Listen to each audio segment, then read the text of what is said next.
18h15, 19h, le dimanche, l'essentiel du sport. C'est Zone Mixte sur Rhône FM. Tout roule pour le FC Sion qui continue de gagner et de convaincre en championnat. On accueillera un ancien joueur de la première équipe, Stéphane Sarny, pour évoquer l'actualité de la formation valaisanne, mais aussi quelques souvenirs avant le match de coupe de jeudi entre les Cédunois et les Young Boys.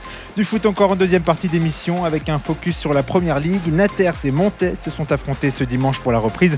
L'entraîneur des Montaisans et un attaquant de l'équipe au valaisanne seront avec nous. Et puis vers 18h50, on ouvrira une page hockey sur glace avec Laurent Perroton, ancien entraîneur de Martigny, sur deux périodes bien distinctes. Football et hockey sur glace, c'est le menu de Zone Mixte jusqu'à 19h sur Rhône FM. 6 victoires de suite en championnat, 5 depuis la reprise début 2024. Le FC Sion poursuit son petit bonhomme de chemin en direction de la Super League. Le 4-0 acquis vendredi à Chafouz place la formation valaisanne dans d'excellentes dispositions avant de recevoir IB en quart de finale de la Coupe de Suisse. Pour évoquer cette actu et bien plus, on a le plaisir d'accueillir Stéphane Sarny. Bonjour. Bonjour. Merci d'être avec nous. Vous êtes actuellement l'entraîneur des M21 du FC Sion. On va aussi parler de votre job du moment, mais avant cela, si vous êtes d'accord, un mot sur cette machine à gagner qui est devenue l'équipe de Didier Tolo. Parfait, je crois une entame de deuxième tour qui est parfaite, une année 2024 qui démarre sur les chapeaux de roue, donc très bien pour la dynamique surtout et surtout pour l'objectif final. Victoire 4-0 à Chafouz, une petite alerte dans le premier quart d'heure, un sauvetage de Nouma Lavanchi et puis le FC Sion qui déroule. Joël Schmid a même parlé d'un match référence, en tout cas d'une première mi-temps référence. Je crois que c'était l'objectif qui s'était fixé, de vraiment se rassurer en allant jouer à Chafouz, qui n'est jamais un déplacement facile, surtout que Chafouz avait une dynamique très intéressante depuis le début 2024. Donc voilà, ça a rassuré Sion dans cette dynamique qui était la sienne, et surtout ça a conforté cette place de leader. Pour vous, l'ancien défenseur, de voir le FC Sion marquer 4 buts à 3 reprises depuis que le championnat a repris, ça vous surprend ? Non, parce que je crois qu'il y a une cohésion, une cohérence aussi qui est d'actualité dans ce groupe, dans cette équipe. Ça se dégage, ça se sent, et puis les résultats suivent. Donc l'objectif de remonter est proche. Maintenant, il reste encore des matchs, donc focus encore sur cette dernière partie de championnat. Mais rien n'est acquis. On croirait entendre Didier Tolo quand on vous entend, Stéphane Sarny. Un secteur qui vous parle peut-être davantage encore, c'est la défense du FC Sion, imperméable, avec des blanchissages, des clean sheets à l'appel pour Timothy Fayoulou et une défense vraiment soudée, solidaire. Très important, je crois que un des plus grands entraîneurs au monde a dit un jour une équipe qui prend pas de goal, elle gagne des titres. Donc c'est important d'avoir une assise défensive qui est importante, avec une équipe qui va aussi de l'avant, qui marque des goals. Donc l'équilibre est parfait, tant mieux. En tant qu'ancien joueur du FC Sion, comment vous avez vécu, on va dire, les 5 dernières années vis-à-vis de ce club, de tout ce qui a pu se passer en bien ou en moins bien ? Forcément, il y a toujours eu des hauts et des bas, avec des victoires, avec des défaites, forcément, et puis aussi plein de choses qui tournent autour du club, mais en même temps, on connaît la maison, on sait que c'est comme ça fait partie du pédigré, je dirais, du FC Sion. Une actualité qui est tout le temps riche. Maintenant, je crois que c'est fédérateur pour le Valais, pour la région, donc c'est quelque chose de très bénéfique, le club. Des Stéphane Gristing, des Yoel Lonfa qu'on accueille souvent ici ont toujours exprimé leur amour, leur lien indéfectible avec le FC Sion et parfois aussi leur colère, voire leur tristesse, notamment lors de la relégation. C'est des sentiments qui vous habitent aussi parfois. Bien sûr, parce qu'on a été, pour revenir à Johan et à Stéphane, on a été des enfants qui avons pu exercer le plus haut métier du monde dans notre club, dans lequel on a grandi, sur notre lieu de naissance. Donc c'est un rêve qui s'est réalisé, et c'est quelque chose qui nous prend à cœur dans les tripes, et puis je crois que ça restera jusqu'à tard dans notre vie. Stéphane Sarny, Sion IB, ça vous évoque forcément des souvenirs 2006, 2009, 2 victoires en coupe pour vous. Une finale plus marquante qu'une autre des 2 que je viens d'évoquer ? Je dirais 2 différentes, absolument différentes. La 2006 où c'était le petit contre le grand, avec un IB qui était performant en première division et nous qui étions en deuxième division, avec vraiment quelque chose d'inespéré. Et puis c'était vraiment un scénario extraordinaire, avec un groupe aussi extraordinaire qui nous a fait ramener cette coupe vraiment inespérée depuis Berne contre un superbe IB. Et puis la 2009 qui était forcément aussi avec un scénario particulier personnellement, où j'ai la chance de marquer dans une tournure qui était vraiment incroyable, un scénario incroyable où je commence sur le banc et puis après voilà, je la chance de marquer plus tard. On va revenir sur ces deux moments précis. 2006 d'abord. Voilà, on n'est pas là pour parler de moi, mais pour moi, le FC Sion est né ce jour-là, entre guillemets. Pinto qui tire les cheveux à Yakin. Un match qui se termine au penalty. Comment vous avez vécu cette épopée-là ? Intensément, forcément, parce qu'on n'avait jamais envie d'être les premiers à ne pas ramener la coupe. Et puis là, on était le petit poussé. C'était très difficile pour nous parce qu'on se disait que c'était un rouleau compresseur qui était en face. Mais après, voilà, quand le match a débuté, on a senti que nous étions vraiment dans un jour, voilà, où le flow était présent, où rien ne pouvait nous arriver. Et puis, on était vraiment d'une confiance extraordinaire. Et les événements ont tourné en notre faveur avec de nouveau des choses qui se passent dans cette finale qui restent dans la mémoire de tout le monde. Et je crois que c'est quelque chose de magique. Ouais. Qu'est-ce qui fait basculer un match, voire une saison, dans l'irrationnel, comme ça, de se dire que tout d'un coup, tout est possible ? Je ne sais pas si ça s'explique. Ça se vit, ça se ressent en tout cas. Le public, bien entendu. Je veux dire, personnellement, quand je suis rentré dans le Stade de Suisse en 2006, j'ai pris une vague, entre guillemets, dans la gueule, parce que c'était quelque chose vraiment de très nouveau déjà, et puis de très fort, intensément très fort. Et je crois que c'est peut-être répétitif, mais c'est quelque chose qui joue vraiment un rôle très très important. Vous savez comme on est, les journalistes, on aime bien tirer des comparaisons. Un FC Sion qui se bat pour remonter dans l'élite du football suisse, qui se bat pour vivre une épopée en Coupe de Suisse. Il y a des parallèles à tirer entre cette saison 2005-2006 et celle qu'on est en train de vivre actuellement, selon vous ? Je crois qu'il y a quand même pas mal de choses qui ont changé. Il y a les championnats respectifs qui ont changé, il y a peut-être aussi les niveaux qui ont changé des catégories. Le foot n'est, je dirais pas le plus le même, parce que ça nous mettrait un coup de vue à nous tous, mais tout a changé. Je dirais tout a changé. Les difficultés sont plus les mêmes non plus au niveau pour remonter en Super League et pour y rester surtout, parce qu'il y a des équipes compétitives à tous les niveaux. Donc une remontée est toujours difficile, surtout en Challenge League avec des équipes qui sont très difficiles. Et rester en Super League, il y a des équipes aujourd'hui qui luttent au niveau international dans les Coupes d'Europe qui sont de très bon calibre. Donc ça reste un championnat compétitif. Oui. Bon, petite avance rapide. De 2006, on passe à 2009. Là, le FC Sion est mené 2-0. Vous êtes de nouveau là. Sion IB. Quel est le sentiment qui vous habite dans un match qui a pris une autre tournure, mais avec une victoire à la fin quand même ? À 2-0, c'est clair qu'en étant sur le banc, j'ai retiré ma veste jusqu'en haut et j'avais pas forcément envie de rentrer parce que le match pour moi était pas plié mais était très très compliqué, où il y avait un IB en face qui était très très fort avec des joueurs incroyables qui avaient pris le dessus, qui étaient meilleurs que nous, qui nous étouffaient. Et puis il y a eu un fait de jeu comme quoi un de mes coéquipiers s'est blessé, j'ai dû rentrer à pied levé comme ça rapidement sans forcément trop me chauffer.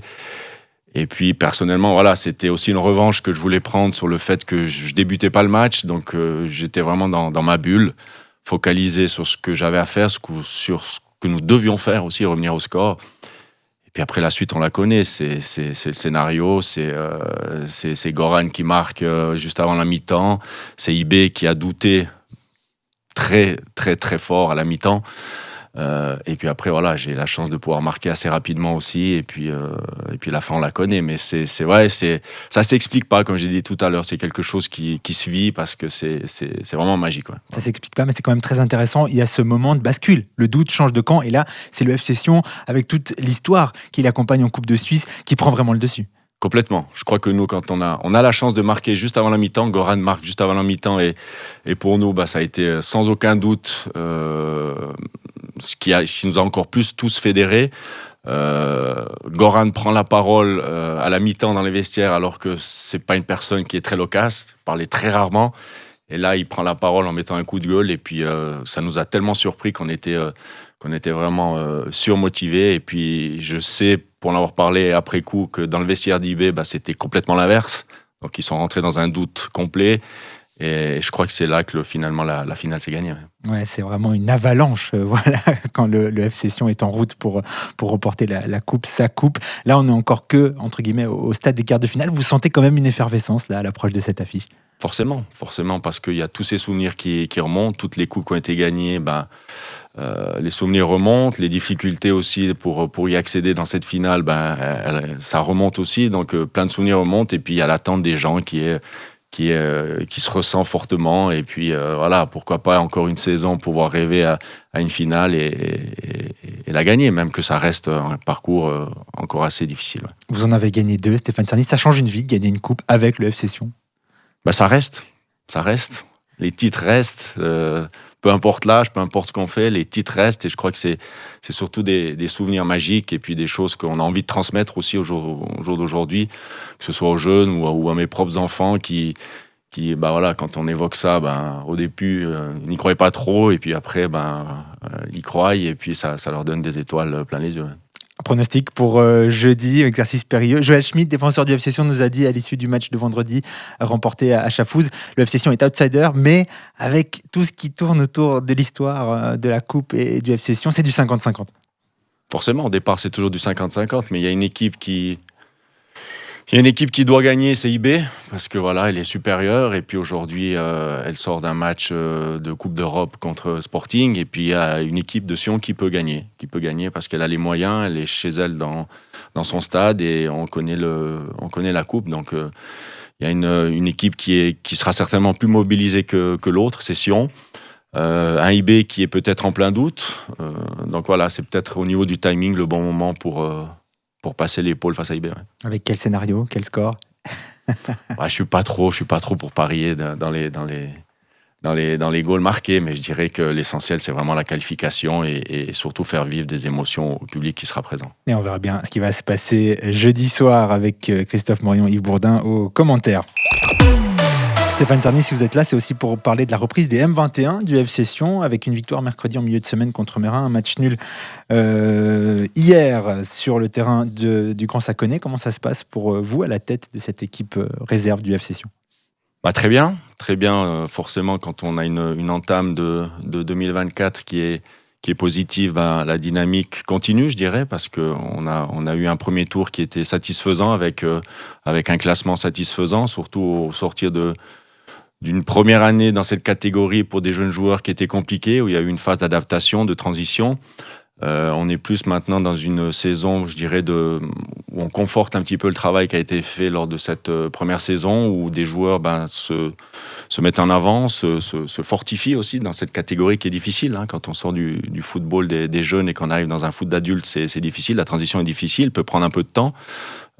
Et là, c'est plaisant parce que les jeunes, on voit qu'ils progressent, on voit qu'ils prennent du plaisir, on voit qu'ils s'affirment surtout.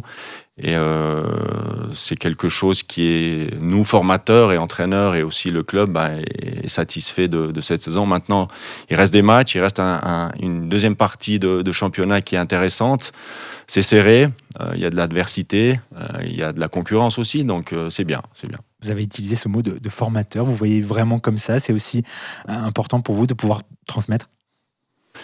Je crois que si on entraîne dans ces catégories-là, c'est d'abord pour ça. On doit avoir un souci d'abord de transmettre.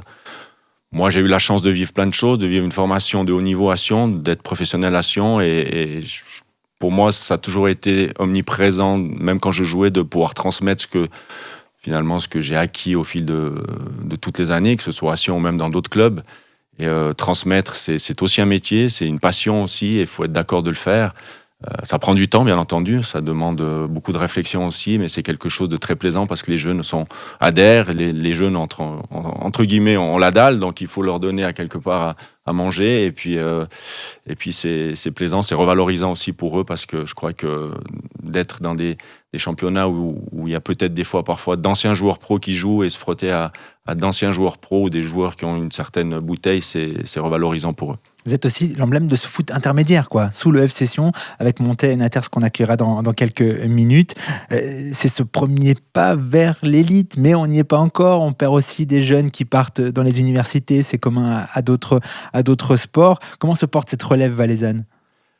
Elle se porte de mieux en mieux parce que voilà, il y a des résultats qui sont présents forcément, mais il y a surtout dans une région où on croule pas forcément sur des joueurs comme dans d'autres régions, donc le choix est restreint au niveau des joueurs, mais il y a cette mentalité valaisanne qui est quand même omniprésente, que ce soit du sommet du Haut-Valais jusque dans le Bas-Valais, où on la sent fortement, où il y a des jeunes qui se déplacent, qui font parfois 3 heures de voyage pour venir à un entraînement quotidiennement, donc c'est quelque chose qui, je crois que ça se retrouve très peu ailleurs dans la Suisse.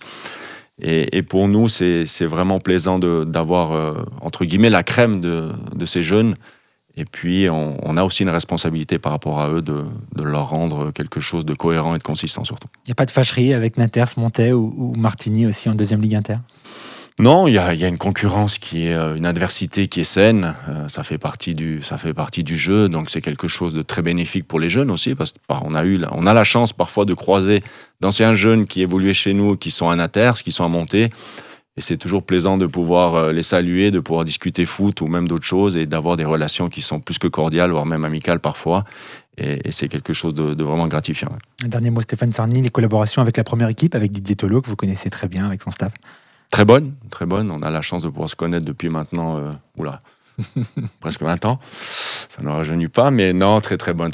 Et je crois que quand on est ouvert, à la discussion, on partage à la différence aussi parfois, c'est quelque chose qui est enrichissant pour tout le monde. Et quand on va dans le même sens, c'est quelque chose qui est forcément constructif. Le temps file, Stéphane Sarny. Merci beaucoup en tout cas d'avoir été avec nous. Belle fin de dimanche. Merci. Et à bientôt. Après la musique, on reste dans la planète foot avec la Première Ligue. On va parler avec des éléments du FC Montet et du FC Naters. On va faire un tour plus tard. On reste sur Rhône FM. Après les M21 du FC Sion avec Stéphane Sarny, on continue de parler football et Première Ligue avec nos deux nouveaux invités. Lucien Denervaux, entraîneur du FC Montet. Bonsoir. Bonsoir. Et puis Ridge Moboulou, attaquant du FC Naters. Bonsoir. Bonsoir. Merci d'être avec nous, messieurs. On ne vous a pas invité au hasard. Match de reprise aujourd'hui pour vos deux équipes, un partout dans le derby entre Naters et Montet. Lucien Denervaux, comment s'est comportée votre équipe dans ce redoutable déplacement chez le voisin au Valaisan? Ouais, c'est vrai que c'est pas un déplacement facile. Il a jamais été aussi proche pour moi, venant du canton de Fribourg. Mais on a ressenti une grosse pression de la part de Naters, en tout cas dans les 30 premières minutes. Ils ont pu marquer d'ailleurs le 1-0. Nous, on a égalisé assez rapidement sur coup franc. C'était 1-1 à la mi-temps. Je pense qu'on aurait pu passer l'épaule en deuxième mi-temps. On a fait 2 lattes. On a eu des bonnes occasions. Mais malheureusement, on n'a pas réussi à le faire. Mais par contre, l'état d'esprit a été remarquable de la part du FC Montet. Et ça, c'est quelque chose de très positif. Un partout, un match satisfaisant, on va dire. Un résultat aussi satisfaisant pour un match de reprise. Oui, pour un match de reprise, c'est sûr. D'autant plus que jouer à Naters, on sait que c'est jamais évident. Le terrain n'était pas super bon non plus. Donc voilà, on fait en sorte en tout cas de faire le maximum. Et si on garde cet état d'esprit, on arrivera à aller chercher d'autres points les futurs matchs. Voilà, un match nul qui contente plus ou moins l'entraîneur du FC Montet, Ridge Moboulou. Vous êtes entré en cours de deuxième mi-temps pour le FC Naters alors que le score était déjà de 1 partout. Il y avait de la place pour passer l'épaule contre les Montésans? De la place, oui. Mais après, avec le terrain difficile qu'il y a à Naters, je pense que des deux côtés, ça pouvait basculer. Donc, ouais, il y avait de la place pour les deux équipes, je pense. Et vous arrivez à vous satisfaire de ce match nul? Pour un match de reprise, oui, clairement. Clairement, les deux équipes, je pense, Montet comme Naters. Après, un match de reprise sur un terrain difficile, les deux équipes se battent, donc ouais, je pense que c'est satisfaisant. Des fois, il y a des matchs nuls qui ne parviennent à satisfaire personne. Là, oui. on comprend que c'est le contraire. Ridge Moboulou, meilleur buteur du FC Naters. Comment vous, le Vaudois, le Chablaisien, êtes arrivé dans le Haut-Valais pour vous retrouver sous les ordres d'un certain Johan Fogel? Alors, j'avais déjà fait une première apparition fin 2022, où j'avais fait 2 mois et demi, 3 mois, même pas, pour les aider à sortir de la relégation, ce qui a été fait au premier tour. Après, par un contact d'une personne qui est proche du club de Naters. Et après, je suis parti à Paradiso et je suis revenu parce que justement Johan Fogel venait et qui me voulait pour cette saison. C'est comment de travailler avec Johan Fogel? C'est bien. Après, c'est une personne, comment je pourrais dire, qui apprend avec les actifs parce qu'il a entraîné que les jeunes jusqu'à maintenant, jusqu'à 18 ans, je crois. Et il apprend aussi du métier.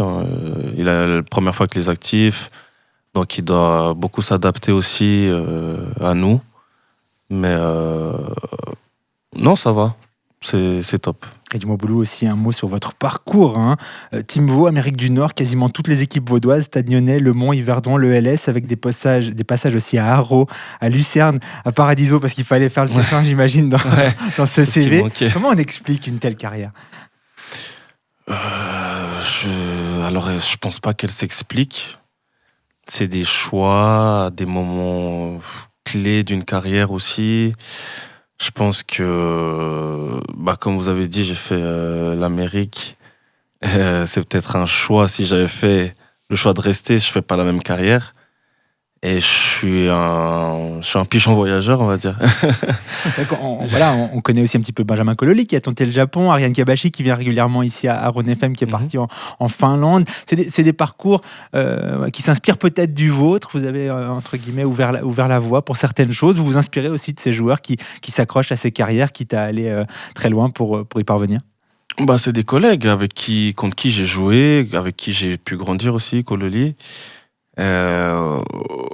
Je pense pas qu'ils se sont inspirés de moi parce qu'aujourd'hui tout le monde part Japon, Asie, partout. Donc non, mais après, moi je suis un des premiers à partir très jeune, quand j'avais 18 ans. Et aujourd'hui je regrette pas parce que c'est une expérience incroyable. Et du coup, ce qui détonne dans votre parcours, c'est qu'il n'y a pas de F session. J'étais à 2 doigts de le faire. Ouais, c'était quand ? J'étais à 2 doigts de le faire. C'était 1 an avant de partir à Vancouver. J'ai eu rendez-vous avec les dirigeants. Je suis venu au port d'Octodur à Martigny. Mon frère y était. Et au final, ça s'est pas fait. Je sais plus pourquoi. Votre frère, on va le préciser pour les auditeurs, c'est Moboulou Mfouti. Ouais. Exactement. Du coup, ça revient à une autre question que j'avais pour vous, votre lien avec le F Session, un F Session qui est en train de renaître là gentiment en Challenge League et qui va disputer un match de Coupe de Suisse. Mon lien avec le F Session. Est-ce qu'il y en a un le passage de votre frère Oui, après, j'ai 2-3 collègues, notamment avec qui j'ai joué à Yverdon, Ali Kabakalman, qui est en ce moment en bombe, qui joue tous les matchs. Et voilà, je suis très content pour eux, très, très fier pour lui, et j'espère que ça va continuer. On se penche sur le FC Montel. Lucien Denarvaux, ancien coach du FC Bulle. Vous êtes arrivé donc au mois de janvier pour reprendre une équipe avec un objectif très clair, le maintien. Comment ça se passe ? Non, ça se passe. Je crois qu'on a vécu une préparation en dents de scie. On a dû apprendre à connaître les joueurs, évidemment, parce que pour être franc, j'avais vu aucun match du FC Montais lors du premier tour, donc j'ai dû regarder de la vidéo pour voir un petit peu comment était le FC Montais, puis chercher à comprendre qu'est-ce qui s'était passé lors de ce premier tour. Surtout pourquoi on peut passer de finale à se battre contre le maintien. Et je crois qu'on a eu de réels échanges. On a eu besoin aussi un peu de creuser dans certaines têtes pour savoir pourquoi ce joueur-là, il était pas autant bon que 6 mois auparavant. Et puis je crois que cet échange a été bon, bénéfique. Et puis petit à petit, on sort d'une préparation. Une préparation, les matchs, pour moi, c'est pas tellement important. T'as pas plus de points, t'as pas moins de points. Par contre, tu prépares justement un championnat, un deuxième tour qui est hyper important pour nous, puisqu'on va devoir se battre contre ce maintien. Si j'ose, Lucien Denarvaux, vous débarquez à Montais dans la peau de l'inconnu, puisque ce groupe est en place et soudé. Les joueurs évoluent ensemble depuis de nombreuses saisons. Ils ont déjà aussi quelques beaux résultats à leur actif. C'était difficile de vous faire votre place ? Non, ça n'a pas été difficile. Non, parce que d'entrée, ils m'ont vraiment bien écouté. Le club m'a vraiment super bien accueilli aussi. Donc, je me dois aussi d'être reconnaissant vis-à-vis de ça. On m'a vraiment accueilli les bras ouverts. Et puis, je crois qu'on a une bonne communication, un bon échange avec les joueurs, et je pense que ça se ressent. Ça se ressent, et je pense qu'un match comme aujourd'hui, on aurait pu s'effondrer après le 1-0. Et au contraire, c'est là qu'on a été meilleur, c'est là qu'on a su réagir. Puis comme j'ai dit, Ridge n'a pas tout à fait dit la même chose, mais on aurait peut-être pu passer l'épaule en deuxième mi-temps. Ces deux-là, je pense que les plus grosses occasions, elles sont quand même venues de notre part, même si les coups de pied arrêtés étaient dangereux du côté du FC Nators. Moi, sur cette connexion entre la Gruyère, entre le canton de Fribourg et le Chablais valaisan, puisque Cédric Stram était à Montais, il occupe aujourd'hui un poste d'entraîneur au FC Bulle, et vous avez fait entre guillemets le chemin inverse. Il y a un terreau commun là. Non, pas du tout. Non, voilà, ça c'est les aléas du foot. Je veux dire, on m'avait pas renouvelé à Bulle lors du dernier championnat, alors qu'on sortait d'une promotion et puis d'un maintien acquis à cette journée de la fin. Donc tout était ouvert. Maintenant, voilà, c'était un choix des dirigeants. Et après, c'est vrai qu'il y a une ou deux possibilités de signer quelque part durant l'été. Ça ne s'est pas faire. Et après, c'est vrai que voilà, le temps passe vite, j'ai envie de dire, et qu'est-ce que je fais? On arrive à Noël, et puis tu as cette possibilité-là. Tu dis, je fais quoi? Je prends pas, et puis il faut se décider assez rapidement, sinon, voilà, j'ai envie de dire, le train il passe. Et puis j'ai pris cette décision de venir à Monterre. Et je pense que j'ai pris cette décision de venir ici aussi, c'est parce que l'équipe défend plutôt bien, et heureusement. Par contre, elle attaque pas bien, ou moins bien, on va dire comme ça. Et c'est un gros défi, c'est un gros challenge parce que j'ai plutôt eu par le passé à jouer le haut de tableau. Et puis tout d'un coup à me retrouver à jouer le maintien. Donc je sors clairement de ma zone de confort, de mon canton. Ça change aussi. Je connais vraiment personne à la base sur Monterre. Ça vient vite. Donc c'est cool, c'est bien, c'est sympa, c'est intéressant. Et puis, une toute petite comparaison peut-être entre la structure du FC Monterre et du FC Bulle, deux clubs qu'on nous a présentés comme voilà, à petite échelle et familiaux. Ça, vous y retrouvez? Ouais, plus ou moins, pas surtout, évidemment. Après, on sent quand même la différence. Le club, si je prends Bulle, a énormément dû grandir. Quand tu passes en Promotion League, ça change tout. C'est le niveau suisse, c'est le niveau élite, donc ça change beaucoup. On remarque bien ça au niveau des infrastructures. Et c'est clair qu'en première ligue classique, les matchs sont autant disputés, j'ai envie de dire, avec certes une moindre qualité technique et tactique et tout ce qui va avec, mais c'est tout autant intéressant. Et puis chaque match va être important. Un petit mot sur les objectifs des uns et des autres à Naters. Vous êtes dans le milieu de tableau, on va dire ça comme ça. Ridimo Boulou, est-ce que vous lorgnez vers le haut? Oui, clairement, on veut clairement finir au moins dans les 5, 6, voire 6 premiers. Et on va tout faire pour. On a parlé aussi avec Stéphane Sarny du FC Sion M21 qui est pour l'instant 3e du classement. Donc là, c'est vraiment les premières places. À Montet, on l'a déjà dit, c'est objectif maintien. Tout est très serré. Montet 13e sur 16 dans ce championnat avec 2 petits points d'avance sur Puy. Ça sera la bataille jusqu'à la fin. Oui, tout à fait. Voilà, on sait à quoi s'attendre. Le classement, il est tel qu'il est. Il est comme il est, et puis on doit l'accepter. Et puis je pense que si tu l'acceptes, c'est déjà une bonne chose. Il ne faut pas l'ignorer, surtout pas. Donc parlons plutôt de maintien que de viser plus haut, je ne sais quoi. Très bien, merci beaucoup messieurs pour cet aperçu de la première ligue du FC Montet et du FC Naters. Merci beaucoup d'avoir été avec nous et une belle soirée à vous. Merci à vous.